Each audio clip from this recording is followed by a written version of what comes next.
Halo, Assalamualaikum warahmatullahi wabarakatuh. Berjumpa lagi dengan saya, Dianista Sari.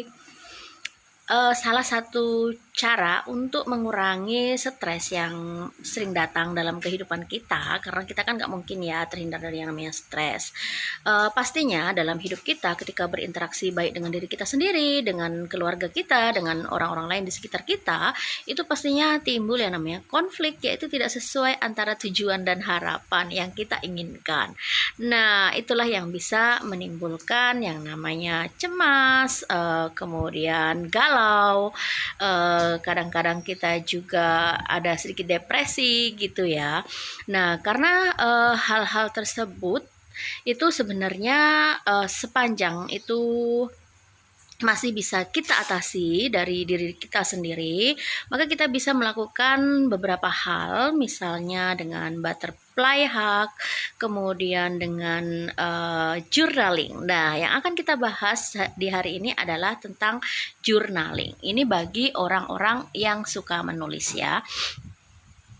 Sebenarnya apa sih manfaat journaling? Yang pertama, ketika kita membuat jurnal atau menulis tentang emosi kita, kita akan menguraikan emosi yang ada pada diri kita dari pagi sampai malam hari gitu ya, kalau misalnya menulisnya di malam hari.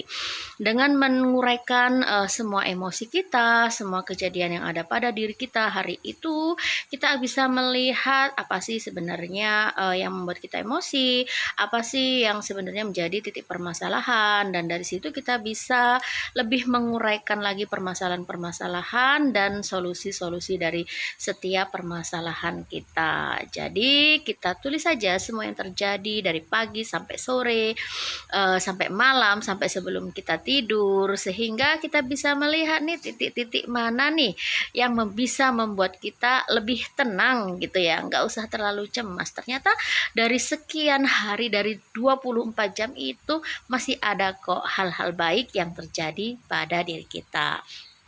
Kemudian yang kedua, bisa membuat kita tidur nyenyak. Journaling ini bisa membuat tidur nyenyak dengan menuliskan semua yang kita alami.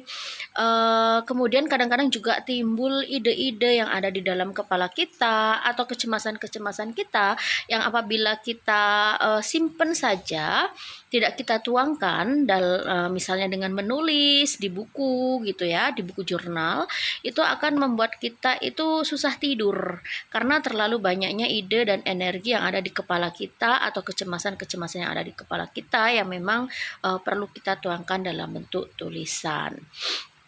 Kemudian yang ketiga, selain hal tersebut, kita juga bisa sebagai gratitude atau sebagai apa ya, hadiah rasa syukur atas semua yang terjadi, hal-hal baik yang terjadi pada diri kita di hari itu. Kadang kita melupakan hal-hal baik, hal-hal yang kecil yang terjadi pada diri kita. Bahkan ya dari bangun tidur, kita bernafas, itu merupakan gratitude, merupakan hal yang apa ya, hal yang harus kita syukuri gitu loh ya.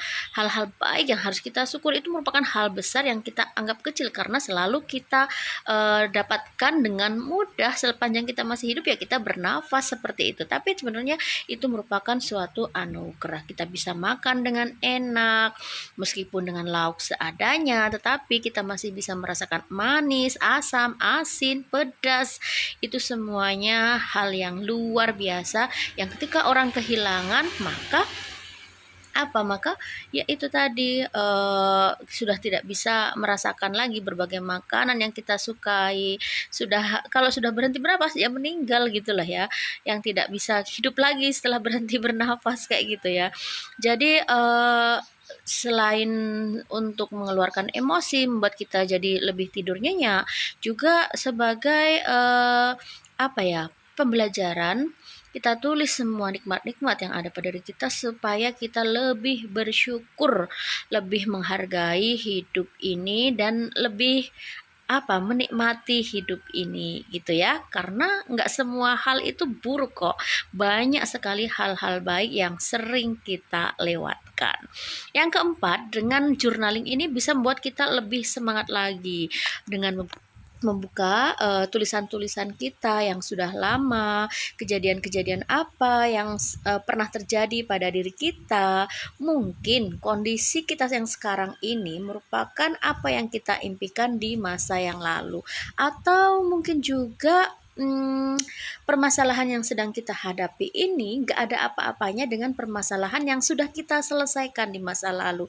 Jadi permasalahan yang besar aja bisa kita lewati, kejadian yang lebih berat dari ini bisa kita lewati dengan baik. Kenapa sekarang kita malah gak semangat? Banyak komplain, pekerjaan banyak komplain, tidak kita syukuri.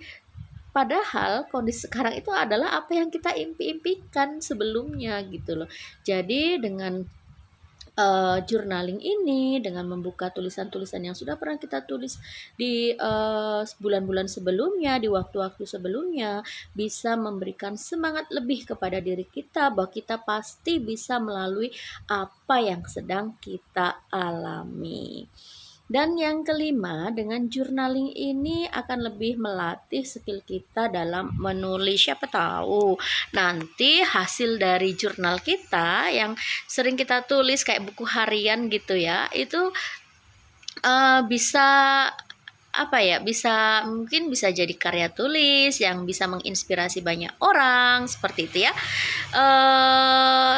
Siapa tahu penulis-penulis besar seperti siapa ya, kalau penulis besar Terelie dan lain-lain ya, itu pastinya dimulai dengan yang namanya menulis dari hal-hal yang kita rasakan aja ya. Itu sudah harapan yang ini ya, bonus lah istilahnya. Tetapi yang pasti dengan journaling itu yaitu menuliskan apa yang kita rasakan, menuliskan apa yang harus kita syukuri, menuliskan pencapaian kita, menuliskan permasalahan kita bisa menguraikan semua konflik yang ada dalam diri kita yang bisa membuat kita cemas, bisa membuat kita galau, bisa membuat kita depresi. Dengan begitu kita jadi lebih mudah untuk apa sih yang harus kita lakukan ke depan, merencanakan apa yang harus kita lakukan ke depan gitu ya teman-teman. Journaling ini bisa pakai buku kosong, buku biasa kalau teman-teman tidak punya, atau bisa juga beli template jurnal. Template jurnal ini misalnya semacam kayak buku harian, di situ ada gratitude, ada perencanaan, ada laporan keuangan misalnya.